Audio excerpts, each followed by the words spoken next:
Sejam todos bem-vindos a mais um episódio pelo canal da Bucocast. Hoje estou recebendo mais um cirurgião bucomaxilofacial.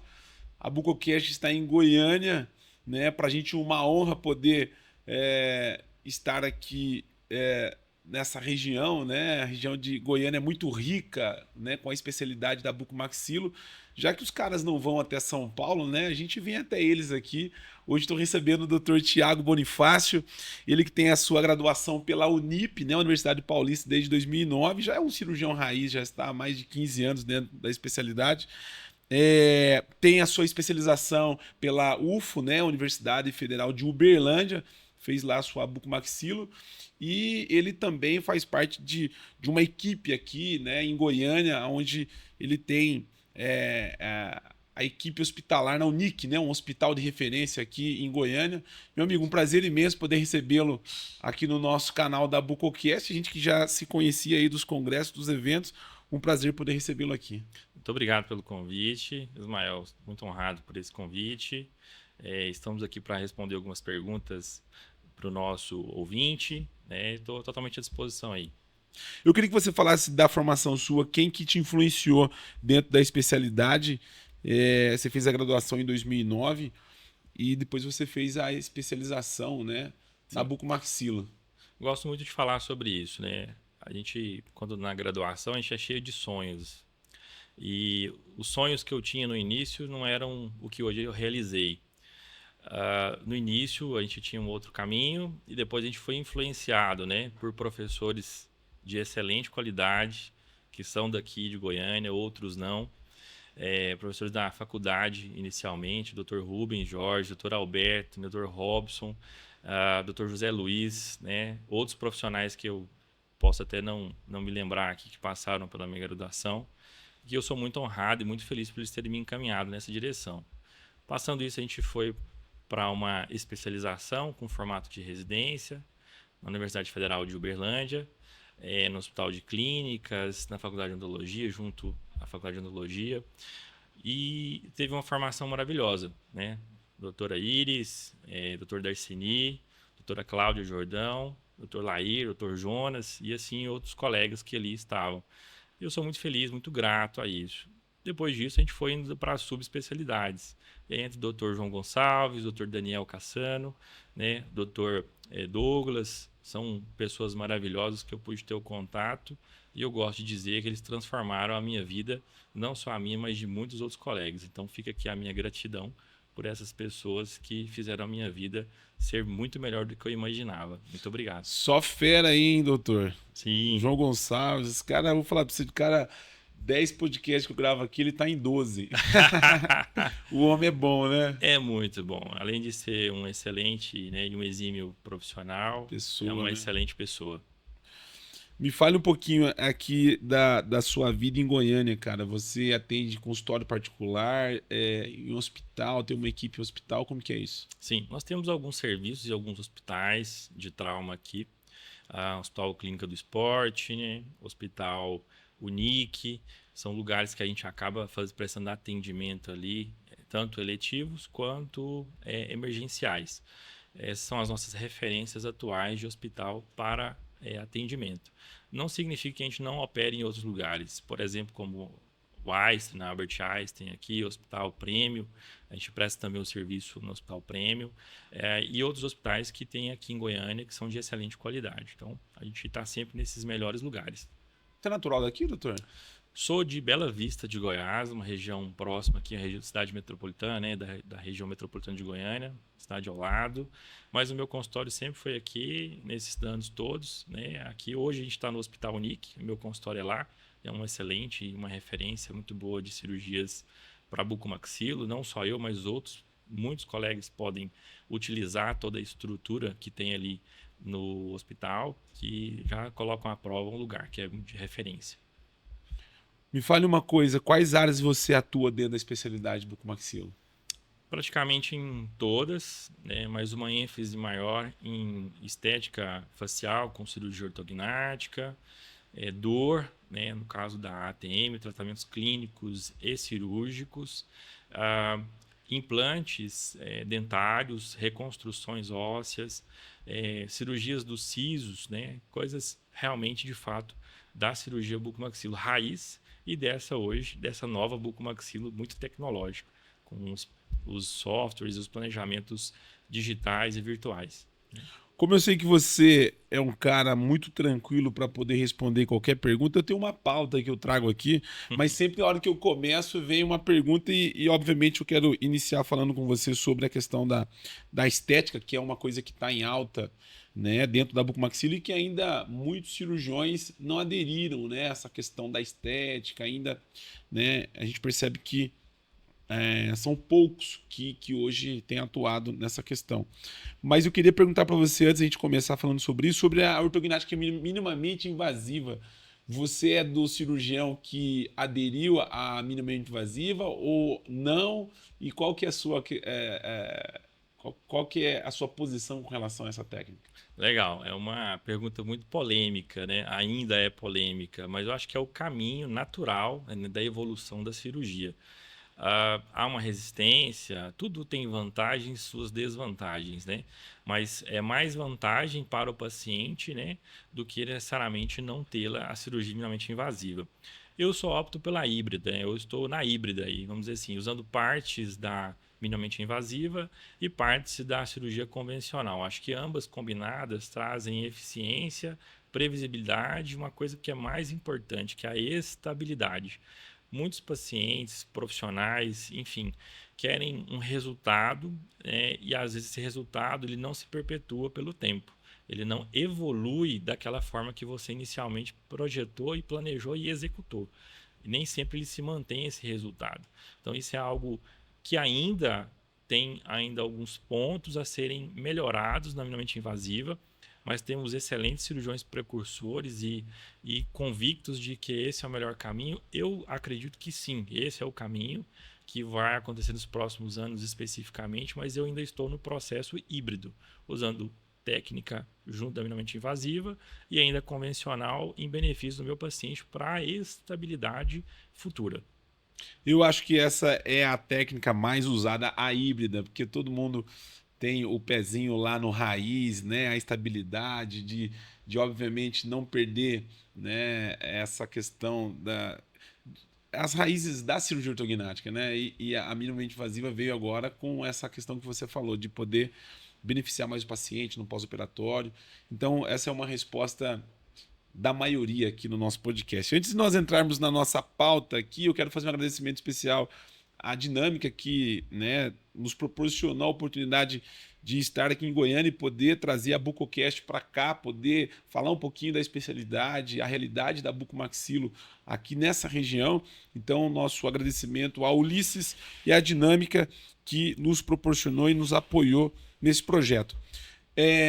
Roberto Macoto, né, uma das grandes referências dentro da especialidade, e eu assistindo uma aula dele em cirurgia ortognática, ele falava muito sobre a estética da face do paciente, que era algo que para ele estava lá como prioridade, né? Ele fez ainda um desenho, eu me lembro muito bem dessa aula dele, e a estética para ele é algo assim que ele não abria mão. Eu queria que você falasse com relação ao seu ponto de vista, porque o ortodontista ele busca, quando a gente fala de ortognática, ele quer os encaixes, né? Que você entregue para ele lá tudo bonitinho.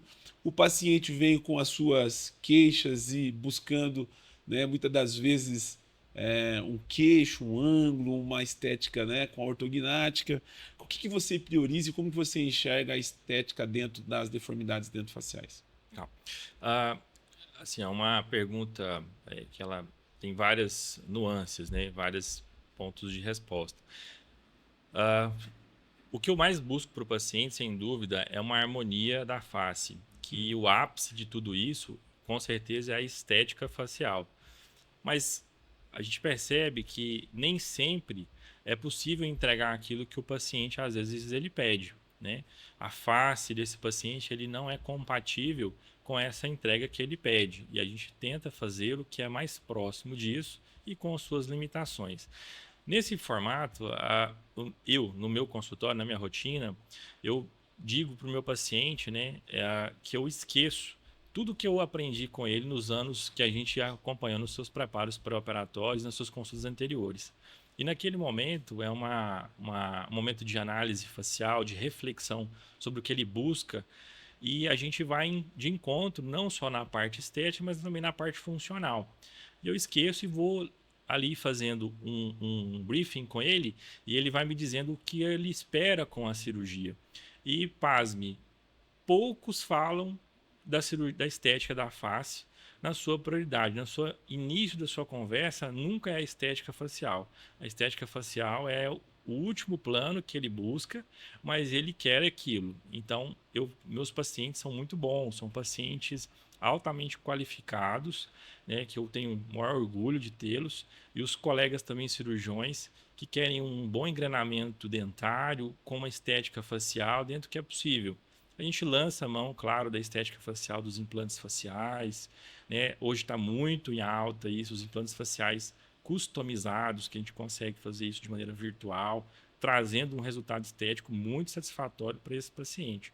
E muito pouca invasibilidade durante a cirurgia ortognática, podendo fazer com a cirurgia ortognática, sem cirurgia ortognática. Então, o ápice, né, de tudo que você faz é a estética facial, sem dúvida nenhuma.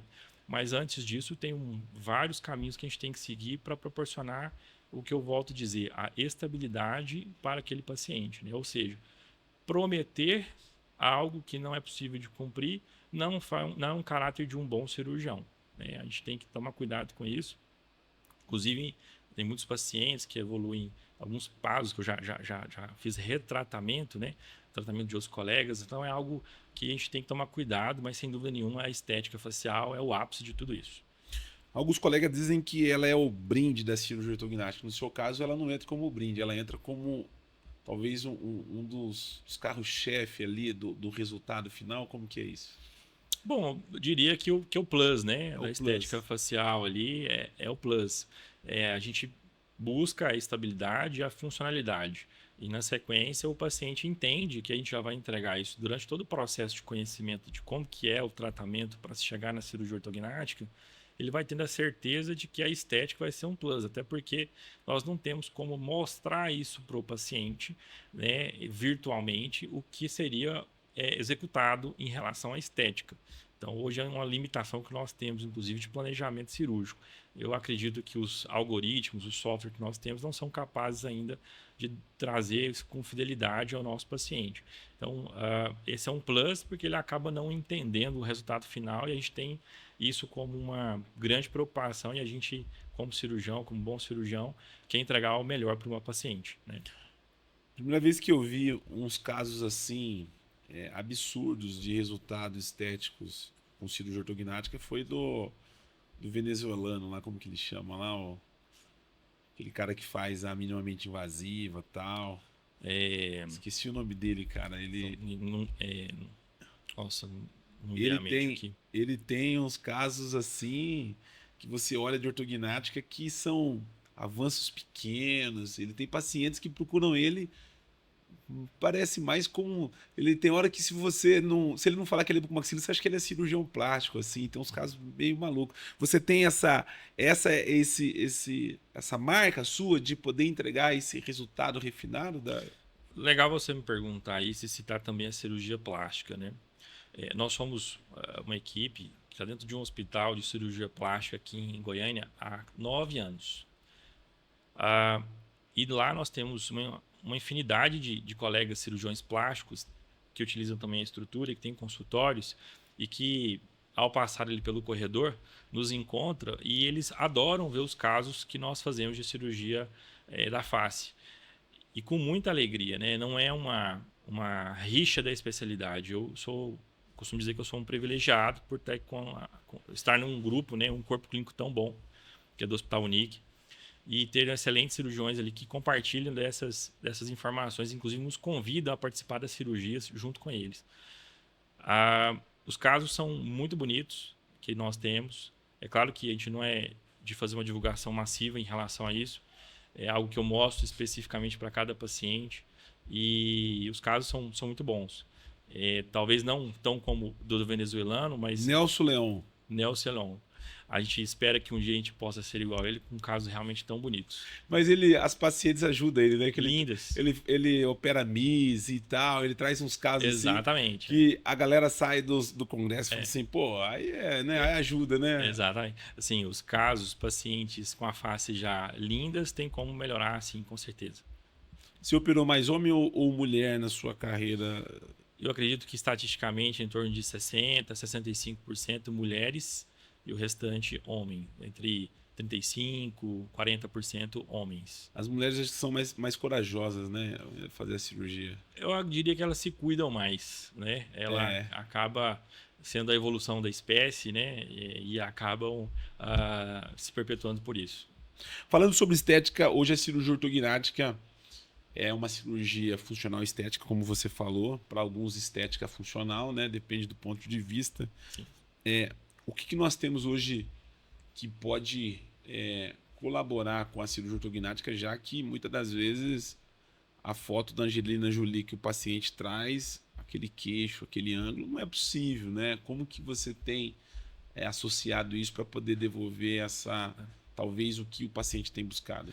Acho que a gente busca o equilíbrio, né? Como eu já havia falado anteriormente, acho que a gente tem que ter um entendimento, uma análise facial e não prometer aquilo que o paciente exatamente ele quer, mas sim o que é possível fazer. Então, esse equilíbrio ele é muito importante. Esse paciente tem que entender que existem limitações e que a gente pode usar imagens de outras pessoas como referência até para a gente dizer não e dizer sim para aquele caso.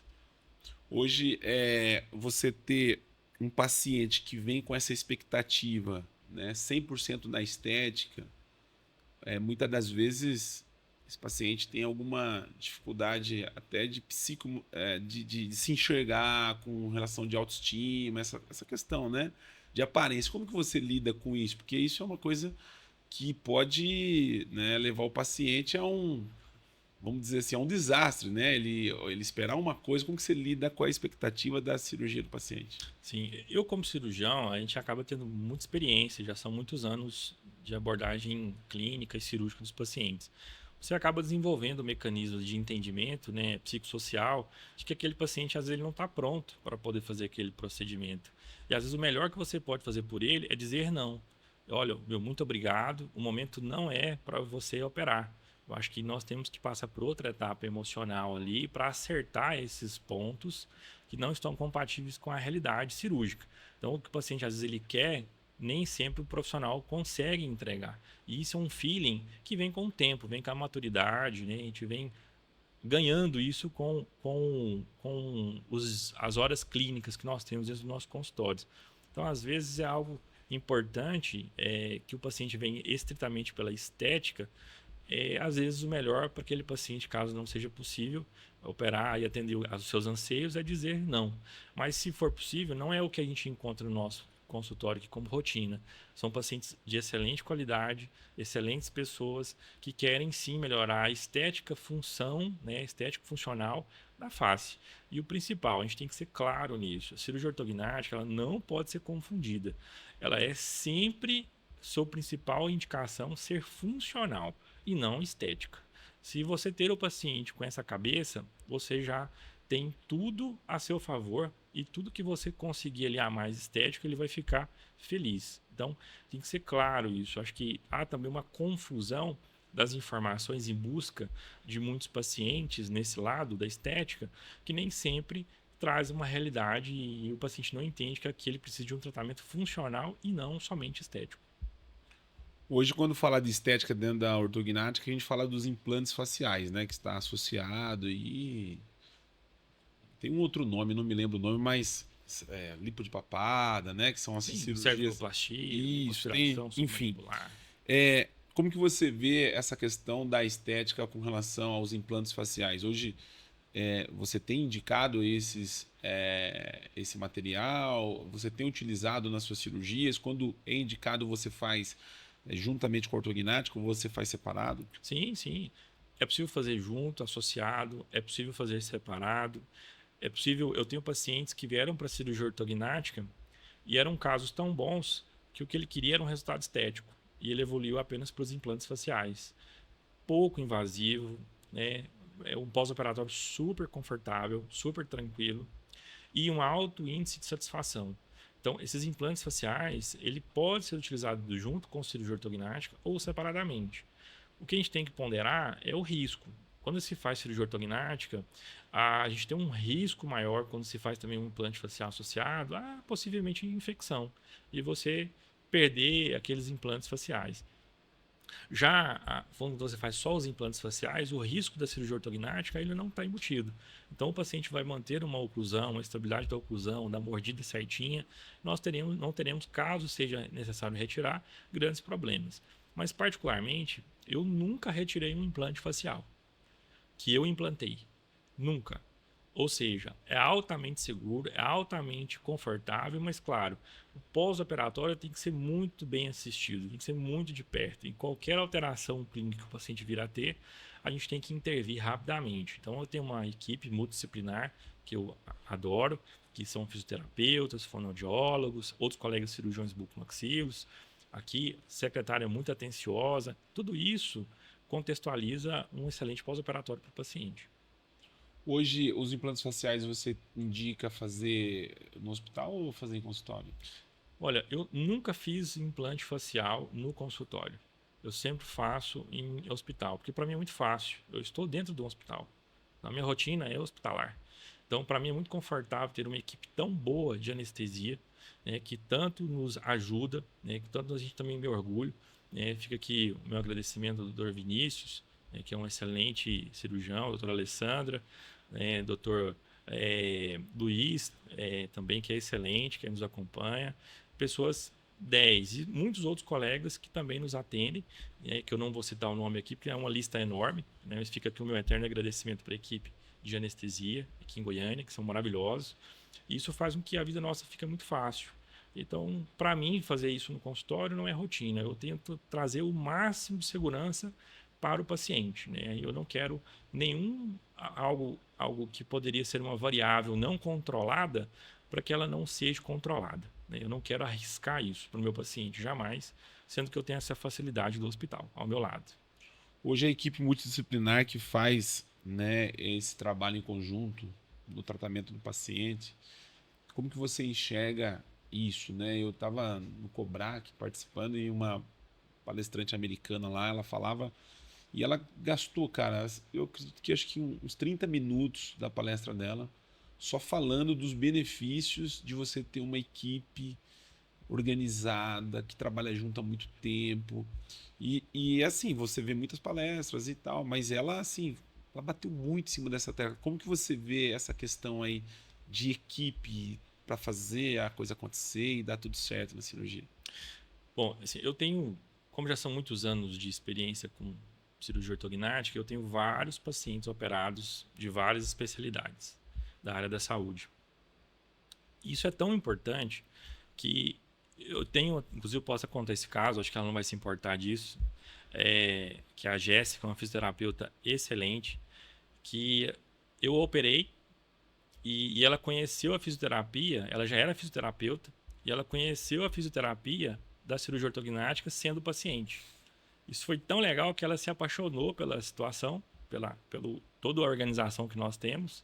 E hoje ela é uma das fisioterapeutas de referência que eu indico para o tratamento do pós-operatório. E ela adora dizer isso, e é um caso que ficou muito bonito. É um caso que ela nem mesmo conseguia mastigar. Ela mesma fala, olha, eu fui aprender a mastigar depois que eu conheci o Dr. Tiago com a cirurgia. Porque antes disso eu não tinha uma estética e uma mordida razoável. Eu tinha muita dificuldade de comer um sanduíche. E ela, coisa simples que para nós é simples, para um paciente às vezes faz toda a diferença. E ela, sendo fisioterapeuta da área da saúde, não tinha encontrado esse caminho. E ela encontrou e eu consegui sensibilizá-la até o ponto dela permanecer como uma profissional especializada em pós-operatório da face. Isso para você ver o quanto é impactante, o quanto é importante ter esse profissional ao nosso lado. Você mudou a vida dela 2 vezes. 2 vezes. Essa foi boa, esse caso é bem interessante. Sim, uma fofa, a Jéssica, super gente boa, paciente querido. Operar paciente da saúde, a responsabilidade é maior, né? Muito maior. Maior. Tem muito médico operado, muito fisioterapeuta operado, muito enfermeiro operado e muito nutricionista e muita gente operado. Graças a Deus, o pessoal nos procura A bastante. responsabilidade é grande porque esse pessoal entende, né? Vamos dizer assim. Não que o paciente não entenda, mas são pessoas que estão no dia a dia do hospital e vive essa vida, né? Sim, sim. A responsabilidade é maior. Quando você fala em cirurgia ortognática hoje, a gente tem que falar do ortodontista, né? Que, no meu ponto de vista, hoje é o principal indicador, vamos dizer assim, né? Claro. E a ortodontia, como a bucomaxilo mudou, a ortodontia também mudou, né? Hoje o preparo, hoje você tem no modo convencional e também no modo com os alinhadores, né? Como que você aborda esses pacientes? Você trata tanto convencional quanto com alinhador, o paciente da cirurgia ortognática? Como que é isso? Assim, eu costumo dizer também, fica abrindo um parêntese aqui, rapidinho, a especialidade de ortodontia, eu costumo dizer que eu sou um sortudo também em relação a isso, porque eu tenho excelentes parceiros que me indicam. Que faz a diferença, né? Eu não tenho muitos, mas tenho excelentes, né? Então, assim, a gente tem uma qualidade muito alta. E esses profissionais também de alto gabarito, eles se especializam cada vez mais e ficam altamente tecnológicos. E eu acredito que é inevitável. Os alinhadores, né? Hoje, os famosos alinhadores de marcas comerciais variadas, veio para poder dizer uma outra realidade, assim como a minimamente invasiva, fazendo um paralelo entre cirurgia e ortodontia. Então, a minimamente invasiva ela veio para mudar alguns aparatos, né, alguns conceitos, e a ortodontia com seus alinhadores fazendo um outro conceito minimamente invasivo e muito mais confortável também para o paciente. Eu acho que é algo que veio para ficar indiscutivelmente. Há uma barreira de aumento desse tratamento com alinhadores em relação a tratamentos convencionais, natural, é inerente ao aprendizado profissional, mas é algo que veio e está se perpetuando cada vez mais. Hoje, no nosso consultório, é uma realidade muito clara da gente fazer cirurgias, inclusive, sem ter que fazer uma transição, que antes o paciente fazia os alinhadores, quando chegava na véspera de fazer a cirurgia, ele colocava o aparelho fixo ali para facilitar com os ganchos e a gente fazia a cirurgia ortognática dele. Hoje não é isso mais, a gente usa parafusos IMFs e um agradecimento também à Dinâmica, que traz excelentes materiais que possibilitam isso.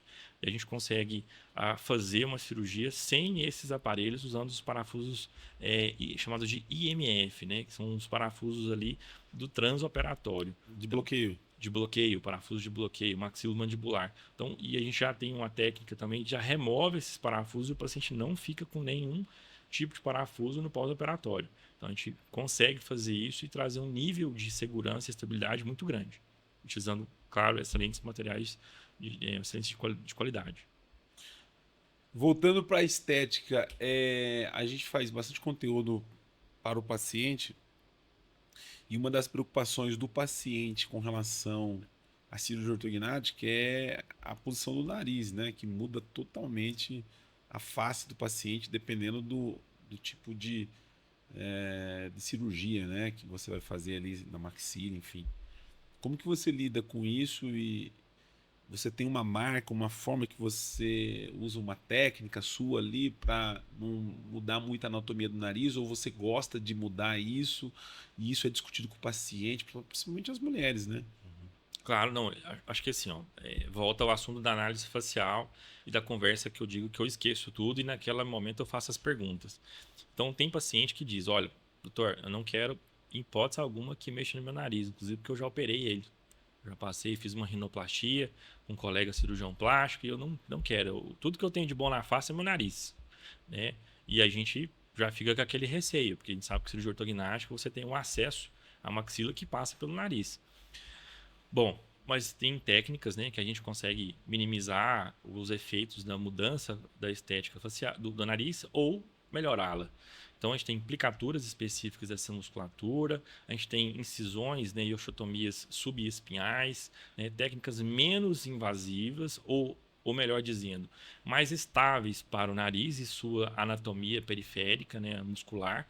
A gente consegue sim trazer um resultado que o paciente entenda e ele queira, querendo mudar ou não mudar formato nasal. Mas falando sim em estatística, a gente está falando de 60%, 70%, talvez até 80% dos pacientes, ele quer uma mudança facial associado ao nariz. Então, a gente está falando de um avanço maxilar, né, mudando o formato, né, ali do nariz, trazendo ele para frente. Então, quando eu trago a maxila para frente, né, numa posição anterior à face, eu acabo arrebitando a ponta do nariz, que é algo que os pacientes mais pedem. Só que eu tenho que tomar cuidado, porque o alargamento nasal ele também é inerente a esse avanço.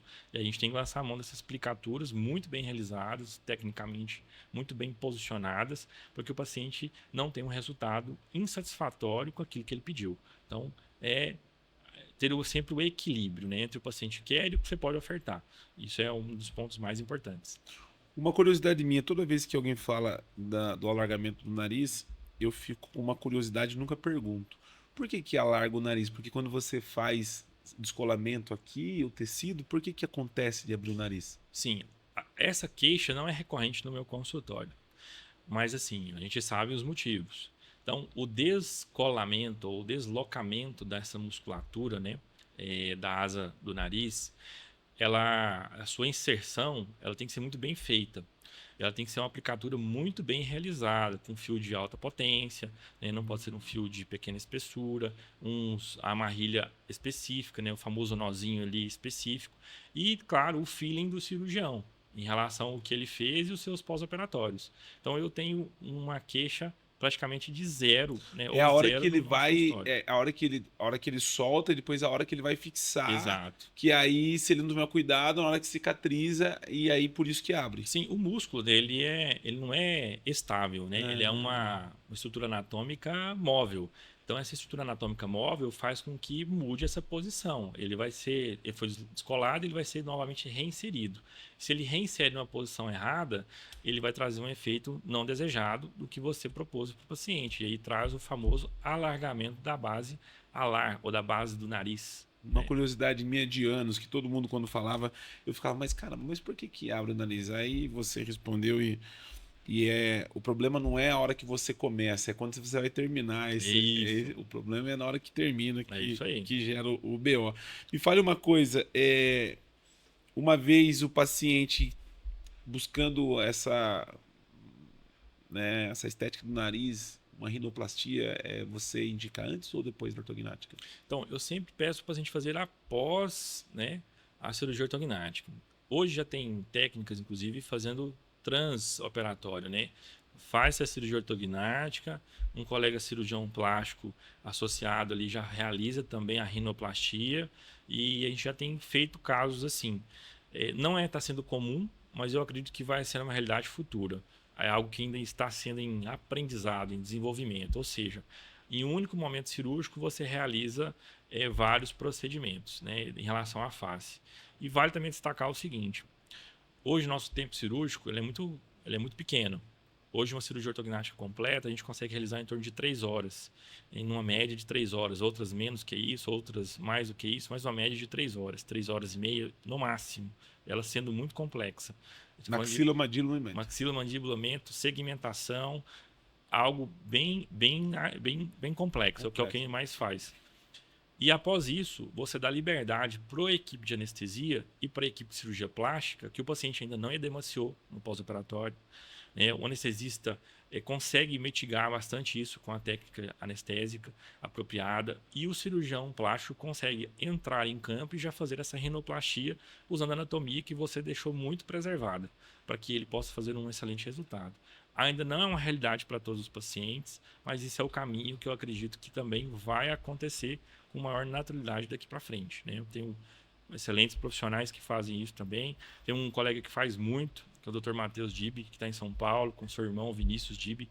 Nosso colega do podcast, é o que grava uns podcasts. Isso aí. Matheus Dibi. Sim. Cara, fantástico. Tem feito alguns casos. Tem também, eu já vi alguns casos, não que eu tenha intimidade, que eu conheço tanto próximo, o Dr. Augusto Pari também do Rio de Janeiro, faz bastante isso, casos lindos demais.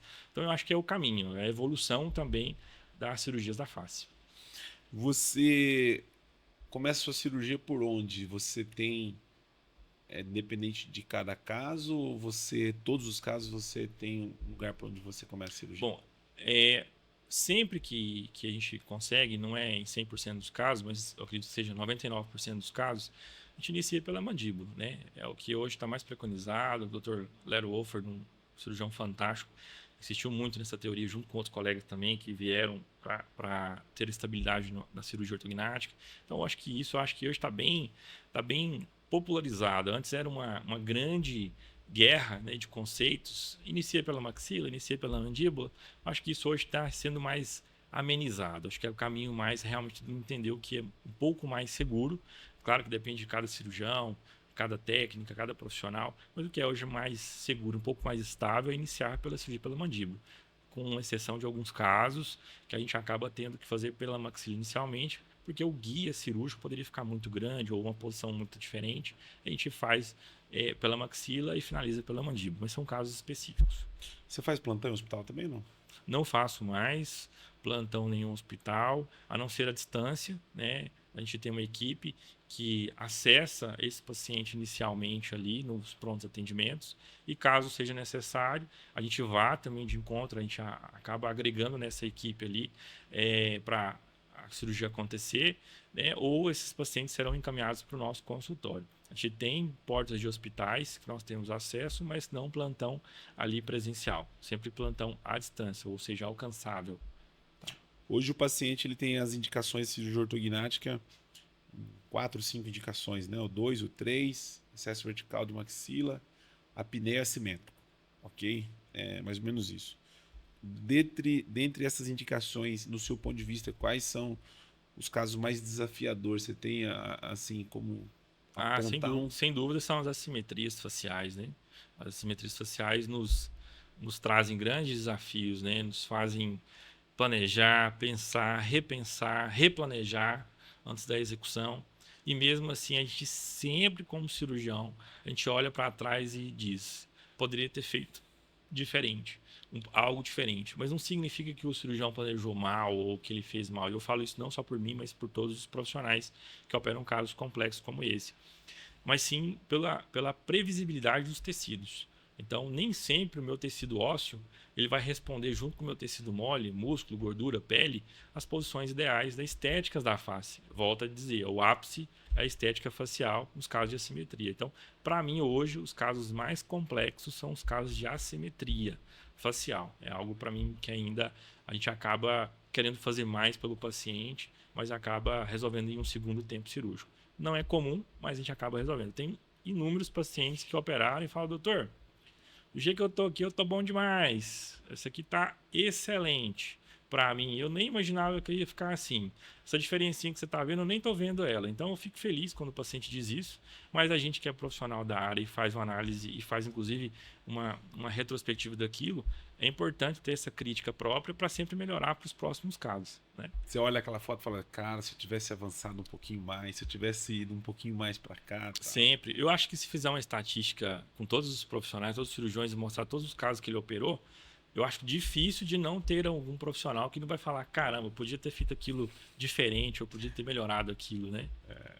A cirurgia não dá muita chance, né, doutor? É uma só, né? É uma só. E a gente quer isso mesmo, é uma só mesmo. E às vezes essa crítica é uma crítica do cirurgião e que tem um colega que ele sempre fala, o importante é o paciente estar satisfeito. Às vezes eu não estou contente, eu vejo o resultado, falo, cara, podia ter... Mas se o paciente está contente, acabou e está tudo certo. Né? Vamos uma coisa boa também que a gente pode levantar é em relação à harmonização facial. Né? Eu sou cirurgião bucomaxilofacial. E eu tenho colegas que mexem com a parte de harmonização que nos ajudam. Então, tem casos que são pequenos traços ali que a especialidade de harmonização facial vai muito de encontro e resolve super bem os casos de pequenas diferenças, inclusive das assimetrias faciais. E o paciente não precisa de ser submetido a nova cirurgia, né? Então, o paciente não precisa de passar por um pós-operatório novamente. Não que a gente queira, mas às vezes é tão pequeno, é tão delicado que nem mesmo o paciente vê. Mas outros pacientes são muito críticos, principalmente o paciente da estética, propriamente dita, que vem no nosso consultório, ele quer a perfeição. E ele encontra, às vezes, associando a técnica da harmonização facial. Né? Já substituiu algum paciente de ortognática pelos implantes faciais ou não? Já fiz alguns casos, sim. Pacientes que vão para o consultório para operar ortognática e acabam indo para o implante facial porque ortodonticamente falando, ele e numericamente em relação aos exames, ele está muito bem posicionado à face, tem um perfil facial que o desfavorece, mas com os implantes faciais a gente traz isso de volta com muita tranquilidade, com muita facilidade, um pós-operatório simplesmente muito tranquilo, um dos melhores pós-operatórios. Eu costumo dizer que implante facial e mentoplastia é a Coca-Cola nossa da cirurgia, né? Então é o que tem de melhor pós-operatório. Eu falo também que o paciente que faz implante facial ou faz uma mentoplastia, ele pode ir para a churrascaria, se aproveitar no restaurante, porque ele não tem contraindicação nenhuma de tão confortável que é o pós-operatório. Isso é verdade, cara. Eu participei de um curso em Campinas, implantes faciais, com o Dr. Augusto Campanha, e ele fez um vídeo, eu tava lá. O paciente acabado de fazer os implantes faciais, subiu pro coffee, tava comendo. Tudo É isso. isso. É isso. Acho que a evolução profissional, técnica, materiais, traz isso para o nosso paciente, né? O maior beneficiado é o nosso paciente. A gente fica feliz de ter o paciente nesse pós-operatório, mas o que e como cirurgião também fala, nossa, caramba, fiz uma cirurgia muito incrível ali, que meu paciente está ali se deliciando no coffee, tranquilo. Mas a verdade é que o grande benefício não é o profissional, é o paciente ter aquele pós-operatório fantástico. Você que navega em várias áreas dentro da especialidade, tem uma paixão aí por uma área específica? Você faz prótese, ATM, implante, ortognática, tem uma... Tenho, tenho. A minha paixão é ajudar. Eu gosto de ajudar, de alguma forma. Seja com cirurgia ortognática, seja com prótese, reconstrução total da ATM, com prótese de ATM, né, atoplastia total, seja com dor, seja dando um abraço no meu paciente, seja falando, olha, eu não consigo te ajudar porque não é a minha especialidade, mas eu vou te indicar para um colega bom de outra especialidade que ele vai conseguir te ajudar. Então, eu vejo isso no consultório. Acho que falta muito. Eu não vejo o paciente como um número, eu não vejo o meu paciente como apenas uma situação ali, eu vejo o meu paciente como uma pessoa, como um ser humano, né, incrível que ele é, com as suas dores, com seus problemas, com seus desafios, e eu estou ali para poder ajudá-lo de alguma forma. Então, eu costumo dizer que sim, eu gosto de ajudar as pessoas, mas a meu formato de ajuda é o que ele necessitar, dentro da minha especialidade. Então, cirurgia ortognática, prótese de ATM, implantes faciais, né, implantes dentários, reconstruções ósseas, remoção de um dente que seja simples, né, eu estou ali para poder ajudá-lo. Hoje tem indicação de paciente de extração de siso para fazer em centro cirúrgico, doutor? Tem feito casos assim? Muito. Também é algo que eu sou muito adepto e muito honrado de um entendimento dos planos de saúde cada vez serem maiores em relação a isso. Eu enfrentei desde o início, né, aquelas batalhas que tinha entre plano de saúde, profissional do dentista, indo entrando para o centro cirúrgico, e não era autorizado isso no passado. Hoje, com muita facilidade, os planos se sensibilizaram e entenderam que é melhor para o paciente do ponto de vista de risco. Tanto é que eu já operei vários filhos de diretores de vários planos de saúde aqui em Goiânia desse formato. Então, prova que o quanto é bom e o quanto é seguro, e eu acho que a tendência é que seja cada vez, sim, mais seguro fazer no centro cirúrgico, junto com a equipe de anestesia, um paciente de máximo conforto, um pós-operatório, uma lembrança que não é das melhores a extração do siso no consultório. Digo isso porque a gente faz uma cirurgia do siso, hoje no consultório também, não é só centro cirúrgico, a gente faz isso no consultório, é uma cirurgia muito rápida, uma cirurgia que você extrai os 4 sisos em 30 minutos. Né? Em casos menores, em 15, 20 minutos você já consegue fazer, em outros casos não, um pouco mais tempo. Mas você consegue fazer isso com muito conforto no consultório para o paciente também. Mas acho que a evolução é no centro cirúrgico, né? Fazendo as extrações dentárias dos sisos ou sisos dentes mais complexos no centro hospitalar. Quando o paciente tem medo, enfim, vem com já o pânico do siso, e ele já fala assim, doutor, eu só quero tirar 2, né? Como que você lida com esse paciente? Porque pelo que eu entendi, você faz os 4 num único procedimento, né? Sim, sempre que a gente puder, a gente vai fazer tudo em um único procedimento cirúrgico, né? Sendo isso favorável ao paciente. Então, eu oriento, isso é uma dúvida muito comum, inclusive das mães que vêm com seus filhos pequenos, que têm um fator protetor ali importante, mas quando a gente explica sobre os benefícios de que é ser apenas um único momento cirúrgico, né, uma única vez tomando medicamento, uma única vez de pós-operatório, né, o pós-operatório de 2 dentes e de 4 dentes é basicamente a mesma coisa, os pacientes e a mãe e os seus familiares entendem isso e ficam mais tranquilos e evoluem para os 4 dentes. Mas sempre é melhor fazer tudo em um único momento cirúrgico. Mas é claro que a gente vai respeitar sempre a opinião do paciente. Quer fazer 1 a 1, a gente vai fazer. Quer fazer 2 a 2, a gente vai fazer. Quer fazer todos de uma vez que é melhor, nós vamos fazer. E está tudo certo. A gente faz da forma que ajude o paciente, né? Você, nos seus planejamentos virtuais para cirurgia ortognática, você mostra o antes para o paciente e depois? Como que você lida com isso? Porque o paciente quer saber como que ele vai ficar, né? Sim, é aquilo que eu te disse no passado, que nem sempre aquilo que é mostrado é o que vai ser executado. Então, em relação ao tecido mole, e a parte óssea, não, a fidelidade é muito alta. Agora, isso aí tem que ser muito bem combinado. Tem pacientes que me pedem, é claro que eu nunca vou negar isso, mas tem outros pacientes que eu acabo não mostrando, não por opção do paciente. Ele acaba não pedindo, ele não tem esse interesse, né? O interesse dele maior é pelo resultado final, e ele já vem muito bem indicado, ele acaba nem pensando nessa parte. Mas sempre que eu posso e o paciente quer, eu mostro também o planejamento para ele. É algo que a gente faz rotineiramente no nosso consultório. Então, nós somos uma equipe que tem o software, né, um software que é muito bom, que é o Dolphin, há muitos anos, é um software de excelência, e a gente já traz isso com muita tranquilidade no nosso dia a dia. Hoje a gente sabe que a cirurgia ortognática ela tem várias etapas, né, do tratamento para realizar a cirurgia. E tem, entre elas, uma das etapas, a cirurgia ortognática com benefício antecipado. Você já fez esse tipo de procedimento, sim ou não? E como que você enxerga essa indicação, se é que para você existe algum benefício com relação a esse tipo de procedimento? Acho que há total benefício, né? A gente faz muito, quando eu digo muito, é para o que se é indicado. O paciente hoje ele quer o imediatismo, ele busca isso. E algo que eu tinha muita resistência em fazer no passado, hoje nem tanto. Hoje eu acabo indicando um pouco mais, porque a gente consegue ter controle do pós-operatório. Desde que o paciente entenda que há um trabalho a ser feito ali ortodôntico, com fidelidade, com um bom profissional, ortodontista acompanhando no seu pós-operatório. Então, a gente tem feito casos com benefício antecipado, inclusive para ronco, para apneia. Eu tenho pacientes, mais homens até, que vão ao consultório e querem apenas se livrar do ronco. Falou, olha, eu estou perto de separar da minha esposa, ou a esposa brinca que quer separar dele, eu já durmo num quarto separado. E eu queria muito me livrar disso. E eu fui no otorrino, e o otorrino já me indicou, fui no colega especialista no sono, ele já me indicou a cirurgia ortognática como avanço de benefício antecipado para ronco e apneia. E aí, eu sou apto a fazer isso?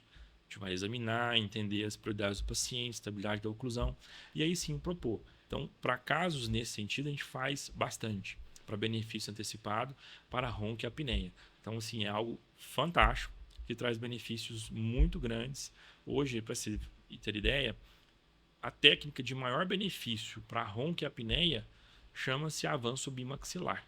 Cirurgia ortognática de avanço bimaxilar. É o que traz maior efetividade, né, para o paciente. Então, o paciente ele deixa de roncar ou ele diminui muito o ronco por essa técnica cirúrgica que é amplamente divulgada e indicada pelos nossos colegas otorrinos, né, que eu tenho muito orgulho também de ser parceiro de vários. Você que nos acompanha pelo canal da Bucocast, ainda não é inscrito no nosso canal, vai lá, se inscreva no nosso canal e também no nosso Instagram. Passamos aí dos 10 mil seguidores lá no Instagram, enfim, entre TikTok, YouTube, Instagram, hoje são quase 15 mil cirurgiões dentistas que nos acompanham através das nossas mídias digitais e sociais. Quero fazer um agradecimento especial aqui à Traumec, que tem participado desse projeto da Bucocast. Nós estamos colocando aqui o QR Code da Traumec aqui na tela, então você que ainda não conhece o material da Traumec, enfim, você pode apontar seu celular para o QR Code e vai receber o contato de um dos representantes. Então fica aqui o nosso agradecimento ao Paulo e ao César Caritá e à Dinâmica também, que é um parceiro e que nos deu a oportunidade de vir até Goiânia e poder fazer o nosso podcast aqui. Para a gente está sendo uma honra, né? Dr. Tiago, cara, a gente está com 45 minutos de podcast e eu confesso que eu fico tranquilamente com você 2 horas aqui, falando de cirurgia ortognática, de estética da face. Mas, obviamente, antes de a gente finalizar, eu tenho feito algumas perguntas para você aqui que normalmente de costume eu não faço para todos os colegas. Mas como eu sei que você não tem problema nenhum em responder, então eu estou saindo um pouco da pauta aqui. Eu acho que não tem problema nenhum para você também. Você falava sobre questão de segmentação. Não são todos os cirurgiões que fazem segmentação de maxila. E eu queria perguntar para você, quando há indicação, se você faz, e quando precisa expandir, se você faz aquela cirurgia de expansão antes ou você leva tudo para a cirurgia. Legal. É uma pergunta ainda que tem muitos, a gente chama de Vertentes. assim, o old school, né?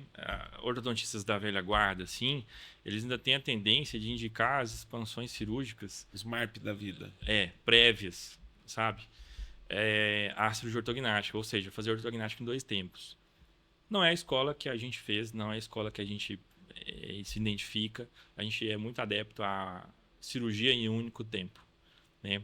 Então a gente acaba levando isso para um único tempo, sempre que é possível, para fazer as expansões, as segmentações, não só uma segmentação em Y ou em H, que é muito comum dentro da especialidade, mas outras segmentações, né? Então, de mandíbula, coisas altamente complexas. A gente fez muitos casos difíceis já. Então, assim, a gente tem tranquilidade em relação a isso para acelerar, e aí vem a questão da indicação, para a gente acelerar o processo ortodôntico, né? Ou já está limitado, o ortodontista já não consegue mais evoluir aquele caso ortodonticamente falando, sem que haja cirurgia. Então, a gente acaba operando esse paciente previamente ou num único tempo cirúrgico, né? A gente consegue fazer isso. Mas a tendência é que também a gente faça sempre o único tempo cirúrgico e sempre utilizando muitas segmentações, para a gente ajudar muito o ortodontista e ajudar muito o paciente, que diminui muito o tempo de preparo, né, ou de refino pós-operatório. Mais uma perguntinha da gaveta da Bucocast. Quando você tem indicação da cirurgia, prótese de ATM, cirurgia ortognática, você faz no único tempo a cirurgia ou você faz separado isso? Único tempo cirúrgico. Como eu te falei, a gente tem essa filosofia de fazer mais pelo paciente em um único tempo. Então, sempre que é possível, né, a gente já opera, exceto se tiver alguma limitação ali que a gente não consiga controlar. Mas a nossa praxe é prótese de ATM junto com cirurgia ortognática, sem dúvida nenhuma. Já fizemos vários casos. Doutor, eu quero sair um pouquinho dessa pauta aqui da cirurgia ortognática e entrar na pauta do paciente com dor orofacial, que eu sei que é uma área que você também é especialista. E esse é um paciente que ele é bem complicado, né? Porque é um paciente, no meu ponto de vista, vendo assim esse perfil de paciente, porque a dor é dor na cabeça, dor no ouvido, dor na face, dor no um paciente que às vezes vem com muitos complexos, né? Sim. Como que você tem tratado esses pacientes com disfunção, com dor? A forma que você tem lidado com esse paciente, que ao meu ver, dentre as áreas da especialidade, é um dos pacientes que requer mais atenção, além do paciente de cirurgia ortognática com apneia obstrutiva do sono, que é um paciente também que corre risco de vida. Queria que você falasse um pouquinho sobre essa questão aí. Não, legal. É assim, ó, os pacientes de dores, né, dores faciais, miofaciais, a gente tem que entender, né, essa gama de pacientes. Tem pacientes que têm a dor de uma origem resolutiva cirúrgica e tem uma dor de origem que não é resolutiva cirúrgica, ou seja, tratamento clínico. Então, esses tratamentos clínicos, ele tem limitações ainda, infelizmente, né? Muitas dores que os pacientes sentem, a gente não consegue ainda definir muito bem a causa, né? Multifatorial, sempre são várias causas. Então, a gente, muitas vezes, tem que tratar com vários colegas. A gente está falando de psiquiatras, psicólogos, terapeutas em geral, né? Pacientes que fazem uso de atividade física também recorrentes para melhorar o controle de dor. Então, assim, é uma infinidade. E dentro daqueles que são pacientes de dor e são cirúrgicos, a gente resolve bem esses casos. Casos como tem deslocamento de disco articular sem redução, né, com problemas articulares e intra-articulares severos, próteses de ATM, a gente consegue resolver bem esses casos. Pacientes que às vezes precisam de tratar também outras áreas do corpo, como postura, né, como atividade física que nunca realizou, melhora da qualidade do sono, cirurgia ortognática. Às vezes aquele paciente que vai para o consultório cheio de dor, ele não respira bem. Como que você vai dar uma condição dele melhorar, né, sem respirar bem? Como é que vai ser esse comportamento da recuperação muscular? Que o paciente tem dor é porque as cadeias musculares faciais e corporais eles estão comprometidas. Então, inicia a dor às vezes na cabeça, né? São cefaleias ali na região temporal, occipital. Essa dor irradia para a face, desce para o pescoço, ou ela expande para o pescoço, vai para as costas, né? Então, todas essas áreas são cadeias musculares que estão interligadas. Quando uma não está em equilíbrio, as outras também desequilibram. Então, é muito importante ter uma análise global e ter uma equipe também multidisciplinar para tratar dor. Tá? Esse paciente que normalmente apresenta dor ou uma disfunção temporomandibular, pode ser um paciente cirúrgico de cirurgia ortognática, ou normalmente como que você avalia esse paciente? Sim, é possível, né? Esse paciente, às vezes, não só de cirurgia ortognática, mas de cirurgia primeiro da ATM, da articulação. É muito comum pacientes com muitas dores faciais, ter deslocamento de disco articular sem redução, casos, inclusive, que às vezes nem dá para operar, tanto que o disco já está ruim.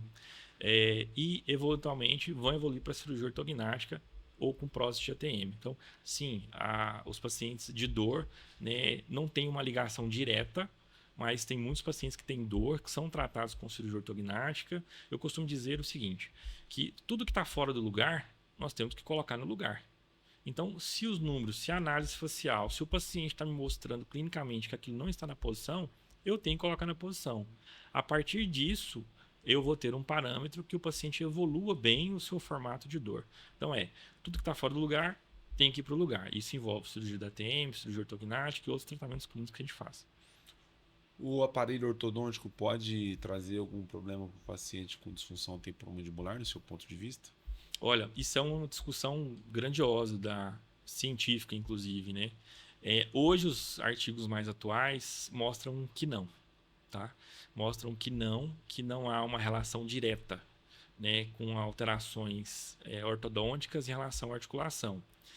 Mas existem também artigos contrários que diz que tanto a relação dentária para a articulação tem a ver, quanto da articulação tem a ver também com a dentária, né? A gente sabe que grandes reabsorções articulares trazem grandes alterações dentárias. Isso é algo muito claro, ou até mesmo casos que tem tumores, cistos grandiosos na cabeça da mandíbula que traz uma tortuosidade para a face que envolve também alteração dentária. E que tem colegas ortodontistas que querem compensar isso, e não necessariamente isso vai ser possível, por conta da assimetria óssea, da assimetria dentária e óssea. Então, é uma falácia, eu acredito hoje, não dá para entrar nessa briga, vamos dizer assim, dizer que um atrapalha o outro ainda, mas os artigos novos, científicos, dizem sim que não tem uma grande relação em relação a isso. Tá? Só estou dizendo que é ciência, pessoal, não me ataquem, porque é ciência, ok? Os ortodontistas de plantão, né? A gente sabe que essa é uma briga ferrenha. É um cabo de guerra, viu? É um cabo tem de guerra. Dos dois lados. Mas a gente tem assim opiniões bem divergentes. É uma perguntinha que eu sempre faço para alguns colegas, principalmente que tá faz cirurgias de ATM, prótese, enfim. E às vezes tem umas respostas que eu falo assim, tomara que os ortodontistas não estejam assistindo, né? Porque isso vai arrumar uma confusão grande.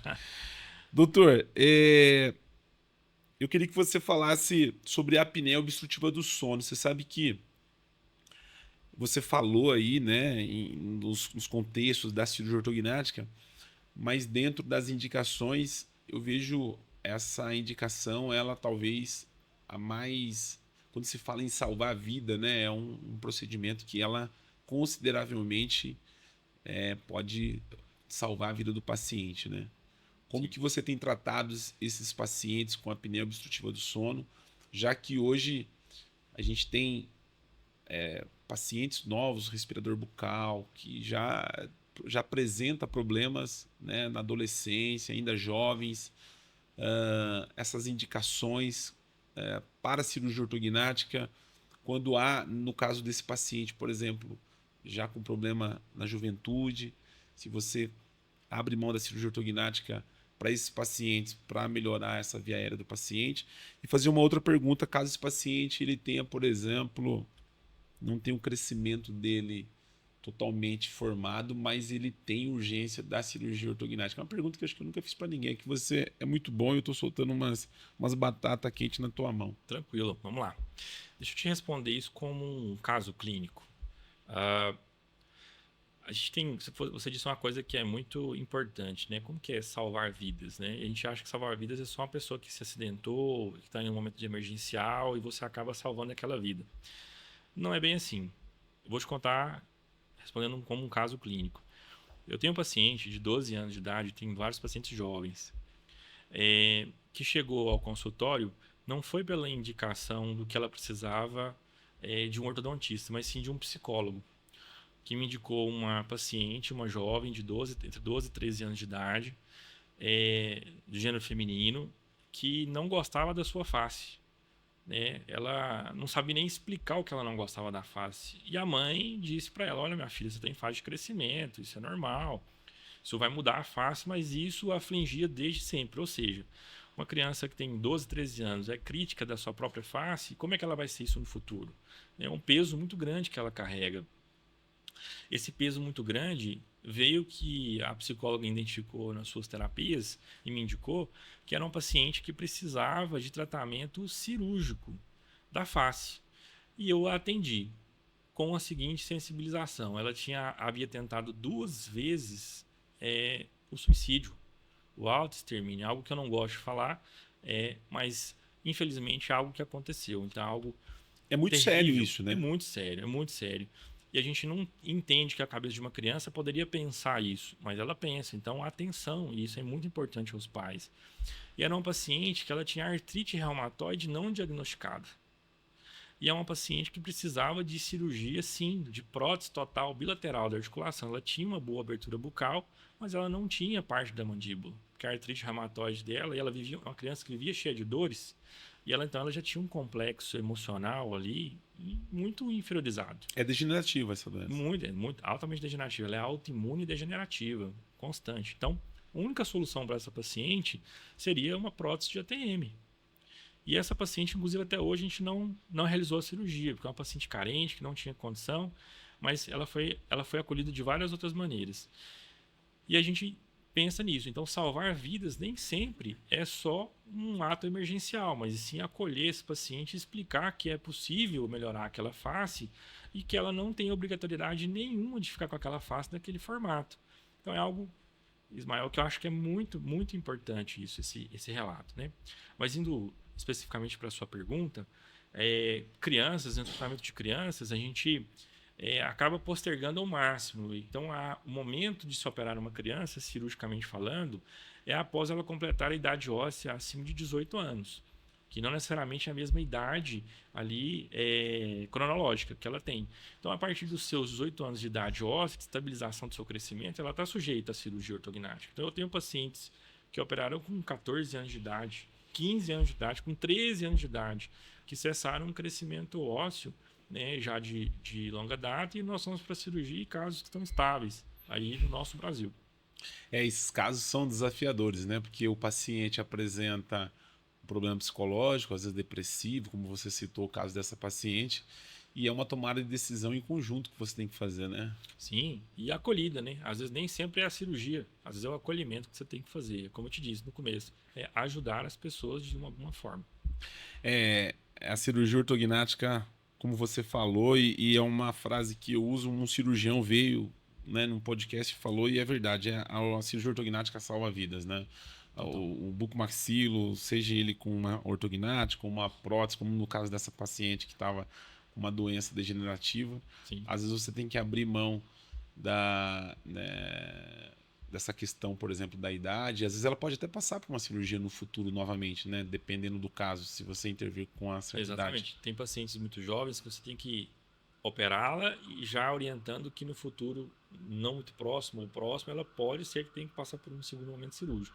Principalmente casos de cirurgia ortognática e de prótese de ATM. No nosso episódio aqui do nosso podcast, eu quero encerrar com você falando sobre reops, que isso tem aumentado cada vez mais E eu sei que tem chegado muitos casos para vocês lá e para sua equipe, enfim, que vocês têm reoperado, né, pacientes de outros colegas, enfim, isso tem acontecido, né, tem subido isso, os colegas têm compartilhado com a gente isso. Então são duas perguntas. Como que você vê esse número de reoperação, né, que tem aparecido?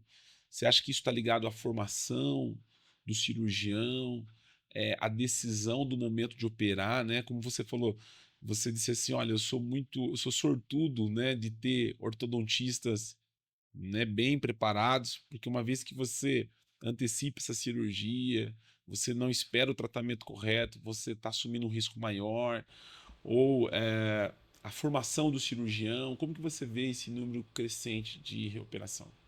Ah, nós estamos aqui em Goiânia, região central do nosso país. Eu também costumo dizer que nós temos alguma coisa diferente. O que significa isso? Nós temos uma equipe, não só a minha, mas de maneira geral, a todos os colegas cirurgiões bucomaxilos que aqui atuam, de excelente qualidade. É um alto nível profissional. Então, os reops, né, as reoperações que acontecem, nem sempre são daqui. Elas são de outros lugares. Então, a gente tem recebido sim, não é tantos casos como eu vejo em outros lugares, né, quando a gente conversa com cirurgiões do Brasil inteiro. E a gente percebe que tem lugares que esses índices de reoperações são maiores. Aqui, localmente falando, como eu disse, eu volto a dizer, são excelentes profissionais. A gente, felizmente, tem um índice altíssimo de excelentes profissionais, se não todos. E a gente toma muito cuidado, né, em reoperar esses pacientes. Falando agora especificamente dos pacientes que a gente recebe, são pacientes que já estão emocionalmente abalados, são pacientes que tudo que eles querem ouvir de você é uma ajuda. Volto a falar ajuda. Eu não converso do que aconteceu dali para trás. Eu converso do que eu posso fazer daqui para frente. Não vou ficar colocando o dedo na ferida, machucando o que já está machucando ela, nem o outro profissional. O que eu puder fazer também para mitigar isso, para que não haja um dano em outros profissionais, eu vou fazer. Eu vou ter o meu lado ético. Claro que eu não vou fazer nada que prejudique o paciente e favoreça algum outro profissional. Não é o objetivo. Mas eu vou fazer algo que acho que todo mundo deveria fazer em casos de reoperação. Eu não sou imune a isso. Isso pode acontecer com Todo mundo qualquer está cirurgião, sujeito, sim. claro. Mas eu acho que a ética profissional falta e falta muito. Isso é um apelo meu, inclusive, para todos os colegas, sabe? Agir com ética. Isso é muito importante, né? O paciente ele não precisa de ser estimulado a agir de uma outra forma que traga prejuízos emocionais para ele e até mesmo para o outro colega. Mas a gente tem que mitigar isso, né? O que eu puder fazer para amenizar, a gente tem que fazer. Mas especificamente desses pacientes, a gente tem reoperado sim, a gente tem tido excelentes resultados. Claro que um reop sempre traz limitações. O paciente tem que ser avisado dessas limitações. É aquilo que desde o começo eu sempre falo também, né? Não prometer aquilo que você não possa cumprir. Então, tem que ser muito bem equilibrado, muito bem balanceado isso. Mas a gente está aberto a receber esses pacientes, né, de todo o Brasil, até mesmo fora do Brasil. Estamos à disposição para poder ajudá-los e o que for necessário para poder melhorar a sua qualidade de vida. Falando com relação ao reop, existem alguns casos que também se fala pouco aqui, inclusive no nosso podcast, com relação a algumas sequelas que o paciente está sujeito com relação ao procedimento, né? Sim. Sequelas é algo delicado demais de se falar. Não é muito comum ter profissionais que falam abertamente sobre isso. Mas é algo que acontece. Tá? Como eu disse, só vai acontecer com o cirurgião que faz. E é claro que aquele paciente que tem reop, a chance de ter uma sequela maior é muito maior. Inclusive sobre reabsorções ósseas. Agora, algo que é muito comum de sequela em relação à cirurgia ortognática e que o paciente pouco queixa, quando eu digo pouco queixa, no sentido de o resultado ficou tão bom que ele acaba aquilo não sendo tão válido, que é a parestesia, né, entre os meus dedos aqui, ó, na região do mento, né, essa região mentual, que é inerente à cirurgia ortognática, né, de um nervinho que passa aqui na mandíbula atrás, que está bem no caminho cirúrgico que nós temos que executar durante a cirurgia ortognática. Então, esse paciente, quando ele está frente a um resultado satisfatório, ele pouco importa em relação a essa parestesia. Mas é algo que o cirurgião importa muito, que tudo que o cirurgião não quer é causar uma sequela no paciente, mas isso estatisticamente, faz parte de 70% dos casos de cirurgia ortognática, cientificamente falando. Então, é algo que você não quer que aconteça no paciente, mas pode acontecer. Casos de outras sequelas aí são inúmeros. Ontem mesmo eu recebi a sequela de outro profissional que não é bucomaxilo, é um médico, de uma sequela da face, que julga que acontece sequelas com outras especialidades. Ontem mesmo, era 9h30 da noite, eu estava respondendo mensagem em relação a isso, ele buscando ajuda de alguma outra forma para que eu pudesse ajudá-lo em relação a uma estética ali facial, em relação a terço médio, ao olho, né, de uma blefaroplastia que tinha acontecido, e se havia alguma outra possibilidade de eu ajudá-lo com aquilo. E eu disse que o melhor caminho seria fazer uma intervenção menos invasiva, e não necessariamente com a minha especialidade, e sim com a dele. E foi tudo bem. Hoje, o curso da cirurgia aconteceu e deu tudo certo. Ou seja, nem sempre a sequela ela é reparável, e nem sempre uma sequela também ela não é irreparável. Ela tem suas soluções.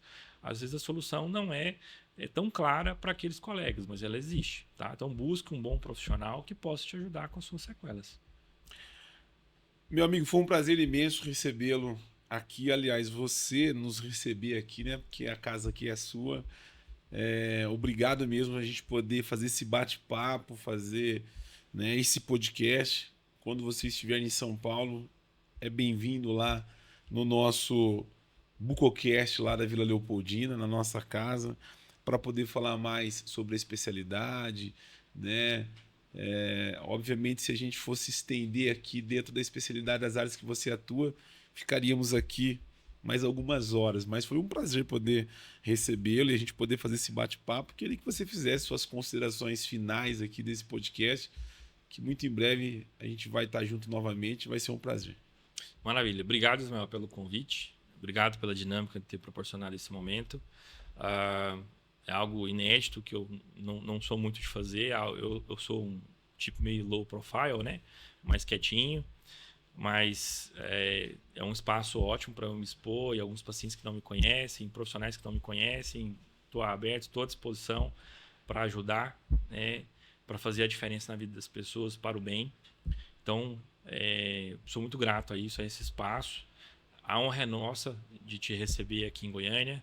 Volte mais vezes, né? E o que eu puder fazer para deixá-lo mais confortável aqui em Goiânia, estarei à disposição. Foi um prazer. Obrigado. E eu que agradeço, meu amigo. Um prazer imenso. Quero entregar para você aqui um brinde aí da Dinâmica, Valeu. Nosso parceiro.